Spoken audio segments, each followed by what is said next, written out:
Das Frankfurter Bahnhofsviertel. Wir sind verabredet mit einem, der hier sowas wie ein Heimatmusiker ist. Haftbefehl. Früher hat er hier Drogen vertickt.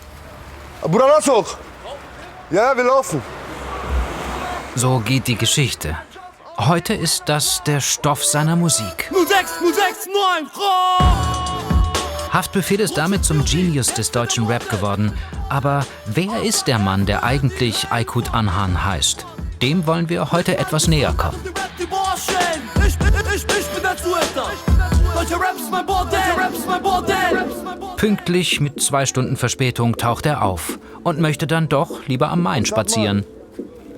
Aufs Bahnhofsviertel heute keine Lust. Assalamu alaikum. Ach, Digga, da war ich schon so oft. Da habe ich schon so viele Interviews gegeben, es geht mir schon langsam auf die Eier. Da sind jetzt auch bestimmt viele Leute. Guck mal, hier hängen doch ganz coole Leute ab. Was geht ab? Wie geht's euch?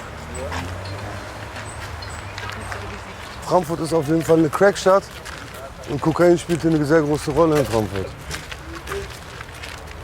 Ob es in den Banken ist oder ob es bei den Junkies ist, die auf dem Boden liegen. Und was geht ab, Jungs? Alles fit? Kokain als Bindemittel einer Stadt. Kokain ist auch die Line, die sich durch seine Musik zieht. Drogenkonsum, Drogenhandel, Szenen von abstoßender Gewalt, genretypischer Sexismus, Posen, alles da. Aber eben auch verdrehter Humor, Schwermut. Haftbefehl nennt das selbst Räubermusik. Sein neues, sein schwarzes Album ist dabei besonders düster geraten.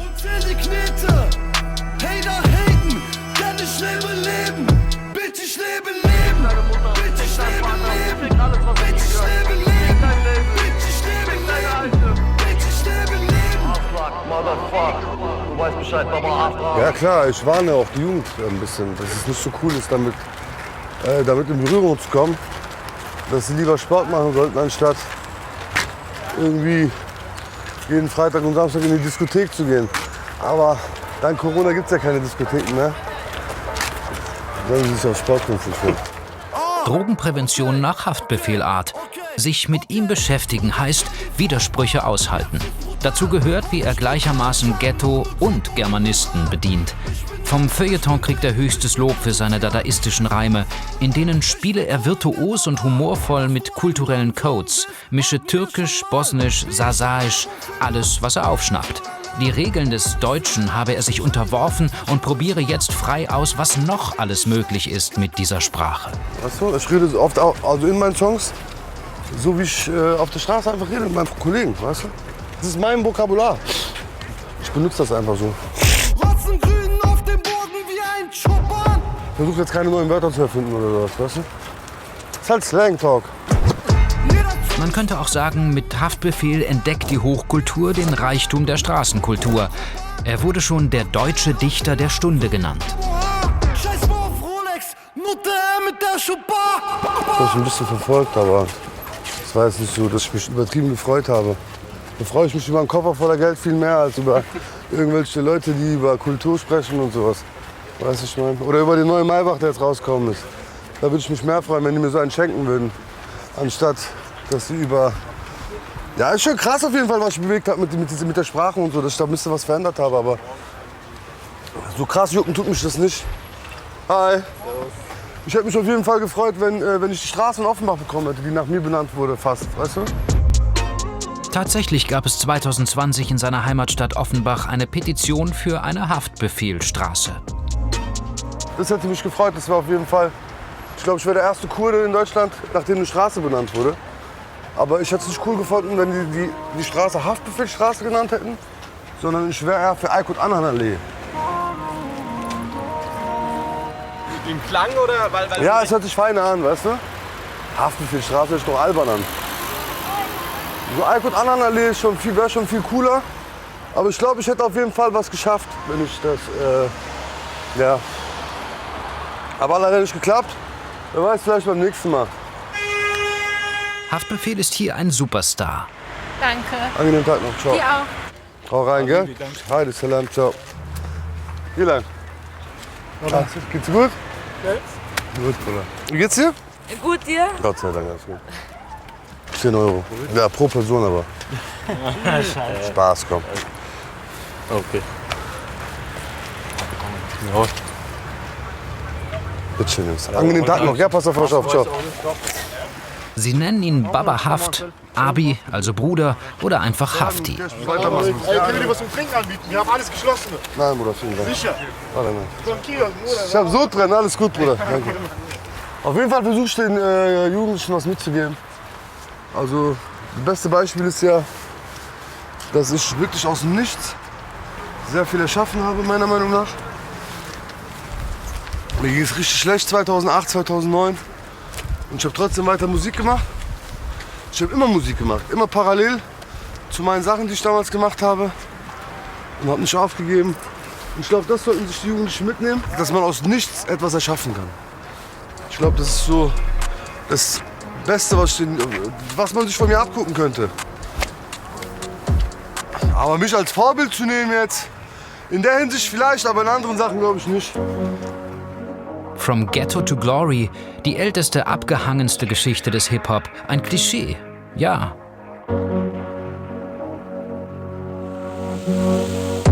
Vielleicht aber auch eine wichtige Geschichte für Menschen, gerade junge Menschen, für die auch nur der Weg in die sogenannte Mitte der Gesellschaft wegen ihrer Herkunft kaum vorgesehen ist. Ich habe die Musik schon seit meinem 5. oder 6. Lebensjahr extrem verfolgt. Ich war ein riesengroßer Michael Jackson-Fan mit 5 Jahren oder so. Und irgendwann mal kam Hip-Hop dann mit 13 oder 12. Meine Inspiration war aber auf jeden Fall B.I.G. Bei mir fing alles an mit Biggie, so, weißt du?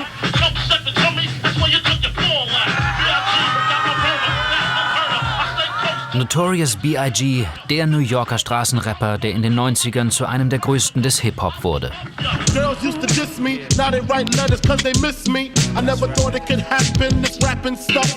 Das war so eher der Grund, warum ich angefangen habe, Musik zu machen. B.I.G., die Sachen, die er gesagt hat und so. Ich habe die auch übersetzt und so. Ich konnte ja irgendwann Englisch. Ich war ja nie in der Schule. Ich war zwar nie im Englischunterricht, aber irgendwann kam ich ins Englischunterricht und konnte fließend Englisch reden, weil ich jeden Tag Ami-Hip-Hop gehört habe. Wirklich. Das war richtig krass. Und meine Lehrer meinte zu mir, ey, woher kannst du gut Englisch sprechen? Das war zu krass, so auch noch mit Slang, so dieser New York-Slang, den ich gesprochen habe. Ey, das war zu lustig damals. Ich habe ja wirklich den ganzen Tag Musik gehört. Was geht ab, Bruder? Ja, die Frankfurter, die machen schon seit Tag 1, Frankfurter machen den besten Rap. Kann jeder sagen, was er will. Frankfurt ist eine sehr roughe Stadt. Und spätestens, wenn man hier ist, sieht man auch, dass wir keinen Scheiß labern. Also die Stadt ist wirklich so, weißt du? Aber dann halt in Offenbach ist natürlich richtige Heimat für mich, weißt du? Das ist wieder ein ganz anderer Schnack. Da gefällt es mir viel mehr als hier in Frankfurt. Wir fahren da jetzt hin, komm. Lass uns mal eine Runde fahren. Okay. Komm, Bruder. Hm?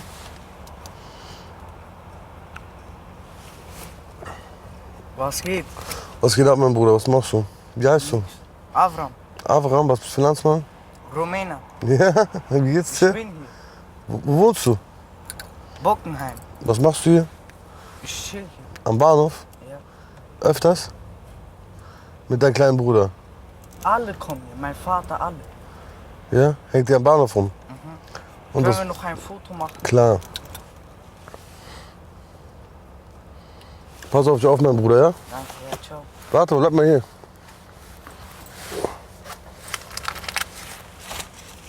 Hier, geht was essen, ne? Ciao.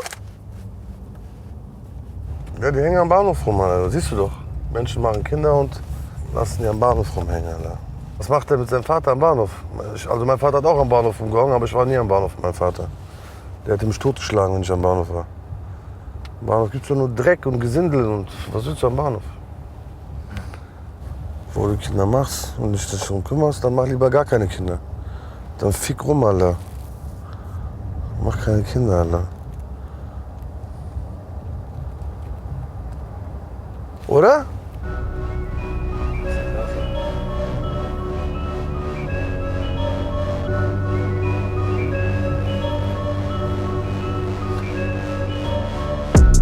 Seine eigene Jugend, 1999 flog er von der Schule, da war er 14. Sein Schicksalsjahr, Drogen, Kriminalität, Das erste Mal Jugendarrest mit 15.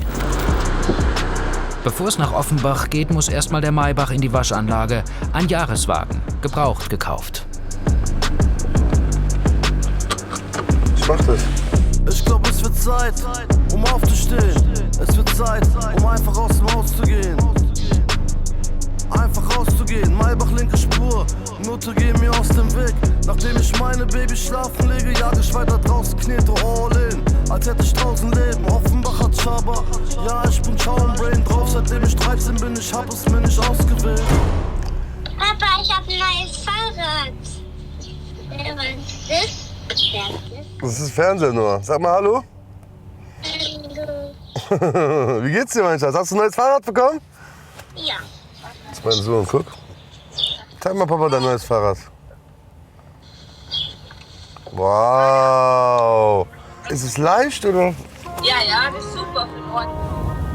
Nach der Jugend Herumtreiberjahre, 2006 schließlich der namensgebende Haftbefehl wegen Betrugs. Er flieht vor den deutschen Behörden ins Ausland. So, komm, ich zeig dir Papa.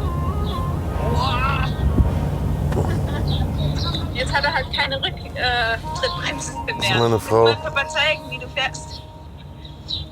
Sag mal Hallo kurz. Hallo! Er taucht damals mehrere Jahre erst in Istanbul unter, dann in den Niederlanden. Keinen Bock gehabt, 3 Jahre meines Lebens im Knast zu verbringen, Alter. Als Kind war ich in Jugendarrest. Und ich habe mir geschworen, nie wieder da reinzugehen, Alter. Okay. Nice. Jetzt ist unser Wagen blitzblank, Digga. Jetzt können wir ein bisschen angeben in Offenbach. Im Exil hat er nicht viel außer Musik und Texte schreiben. Er kehrt 2009 als Rapper zurück nach Offenbach. Und die Junkies belästigen. Ich sitze im Peugeot und hab 10 Kilo Schnee ohne Umweg aus Peru im Kofferraumdepot. Das Stoff haut dich aus dem Socken. Lass Jejo. Verkaufswert. Offenbach ist bei Haftbefehl wahlweise der schrecklichste oder der schönste Ort des Landes. Wer Offenbach kennt, weiß, dass das eine ziemlich präzise Beschreibung der Stadt ist. Dreckshütte. Im Ghetto Blase läuft Haftiabi. Crack-Küche. Hier ist er oft einfach nur der Aykut. Du kannst hier nicht stehen, das ist eine Einfahrt.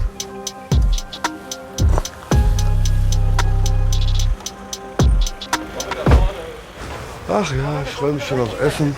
Ich habe noch nicht gefrühstückt, wir haben schon 18 Uhr.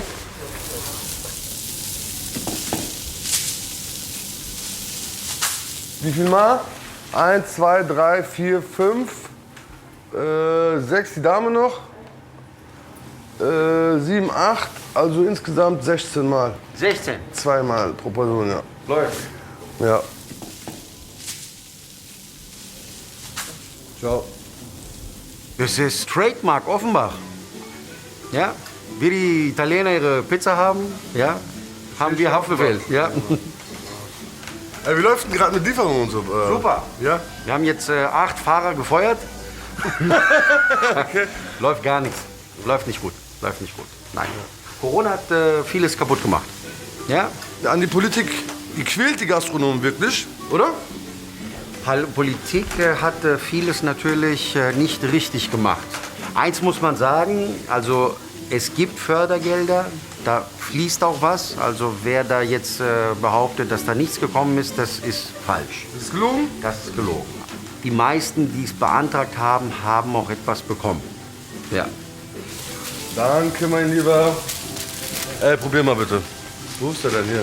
Ja, danke schön. Eigentlich Ladies first hier. Oh nee, danke. Du hast Hunger. Okay. Ich fühle mich nirgendwo so wohl in Deutschland wie in Offenbach. Ich weiß nicht, ob man das zu Deutschland zählen kann überhaupt. In Offenbach ist. Ich fühle mich hier auf jeden Fall sehr wohl. Warum? Ich glaube, nirgendwo ist so Multikulti wie in Offenbach, oder? Oder? Und guck mal, hier ist ein griechisches Restaurant, da ist ein Dönerladen, hier ist ein Italiener, da ist ein Inder, da ist ein kurdischer Friseurladen, da vorne ist ein Chinese, den Kioskbesitzer kenne ich nicht, da vorne ist ein Japaner, das ist ein Marokkaner, guck mal, da ist auch ein Spanier, Moleus. Und da ist ein Franzose auch, habe ich vergessen, die Brasserie. Krass, krass. Ist mir noch nie so aufgefallen. Sein Vater sei mit nicht viel mehr als einer Tüte nach Deutschland gekommen. Haftbefehl, also Aykut Anhan, wird 1985 in Offenbach geboren. Die 5-köpfige Familie lebt damals im Mainpark, einer Plattenbausiedlung. Mehr und mehr wird der Vater zum Spieler. Die Traurigkeit einer Kindheit am Block. Trau dich nicht in unsere Gang, denn traurig unser Leben. Scheiß drauf, rob das J-Joe und lauf rum mit Augen wie ein Esel. Pupillen offen, Kiefer geschlossen. Pupillen offen, Kiefer geschlossen. Pupillen offen, Kiefer geschlossen. Wach seit 99, gefühlt seit 1000 Wochen. Manchmal gibt es auch Tage, wo ich Depressionen habe. Das ist meiner Meinung nach normal. Mal bist du gut drauf, mal bist du schlecht drauf. Man sollte halt offen drüber reden. Es gibt aber verschiedene Arten von Depressionen. Ne? Es gibt einmal die starke Depression und es gibt einmal, wenn man Depri ist halt, Alter. Weißt du? Das ist ja so. Ich hab's gesehen, wie die starke Version ist, Alter. Das ist, ne, so weit war ich Gott sei Dank noch nicht. Du meinst dein Vater, oder? Genau. Ja. 1999, es ist das Schicksalsjahr der ganzen Familie. Sein Vater nimmt sich das Leben. Für den Sohn eine Katastrophe.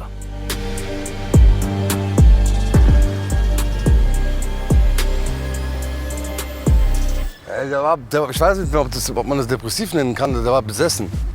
Der wollte sich ständig umbringen, die ganze Zeit. Der wollte sich nur umbringen, die ganze Zeit. Ich habe den 3-4 Mal erwischt, wie er sich selber umbringen wollte. Ich glaube, das hat schon so einen kleinen Riss in meiner Jugend. Hat es mir so einen kleinen Riss verpasst, psychisch auch. Ja. Und daher kam auch wahrscheinlich der Drogenkonsum irgendwann, weil mir das irgendwie gut getan hat, wahrscheinlich zu der Zeit. Keine Ahnung. Ich habe meinem Vater natürlich jahrelang nachgetrauert, aber man muss das Beste draus machen, weißt du? Soll ich jetzt mein Leben lang Depri sein oder was? Ich mache das Beste draus und ich habe das Beste draus gemacht. Und ich muss für meine Kinder da sein. Ich muss das Beste draus machen. Okay. Oh lieber Gott, liebst du mich noch? Ich verliere mich noch. Vergib's mir zu oft. Ich bin wieder am Block. Hab Krisen im Kopf. Visa geblockt. Lieferung hops. Ein Tag mit Haftbefehl in Frankfurt und Offenbach. Für viele hier bedeutet er Heimat, Lokalpatriotismus. Und für ein bestimmtes Milieu auch Repräsentation. Vielleicht ist das bei aller Widersprüchlichkeit seine wichtigste Funktion, dass sie ihn feiern und sich damit selbst umarmen. Gib mir einen Job, außer Heroin aus Laos oder Schiefer am Block. Die Kripo observiert, die Dealer, die Cops, der Katholik, der Moslem, der Jude-Orthodox. Besonders jetzt, zur Corona-Zeit hat man noch gesehen, dass wir uns nicht trennen sollten. Also wir sollten uns spätestens jetzt, haben wir doch ein Zeichen gesehen, also wir haben ein Zeichen bekommen. Wer weiß, vielleicht kam es ja vom lieben Gott, die Corona-Epidemie. Vielleicht kommt es ja nicht aus Wuhan oder vielleicht, keine Ahnung, also vielleicht kommt es von da, aber vielleicht ist es eine Strafe von Gott, weil wir uns halt gegenseitig die ganze Zeit so fertig machen, weißt du? Der Mensch ist halt so in der Natur und spätestens jetzt sollten wir zusammenhalten. So, weißt du, leg das beiseite. Jeder soll seine Religion leben, wie er will. Von mir aus soll er gar keine Religion leben oder an nichts glauben. Hauptsache er soll ein Mensch sein, weißt du? Ein guter Mensch. Versuchen, ein guter Mensch zu sein. Und ja, das ist alles, was ich dazu sagen kann. Und ich glaube, ich hau jetzt ab, Alter. Ich bin schon müde wieder.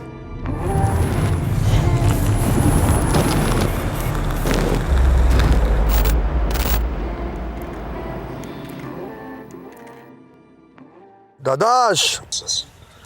Was geht, Bruder? Du bist gerade bei ZDF auf Kamera, Bruder, nur zur Info, gell? Ich liebe ZDF. Milo sagt, sag mal nochmal? Ich liebe ZDF. Ja, Mann. Ich liebe ARD. Ach, ist ARD? Ach, ist doch ARD. Ey, ist das Ding, oder? Ich liebe ARD, sag mal Sportschau seit Jahren, ob im Knast oder draußen. Die hören dir gerade zu. Beste Sender. Was geht, Bruder?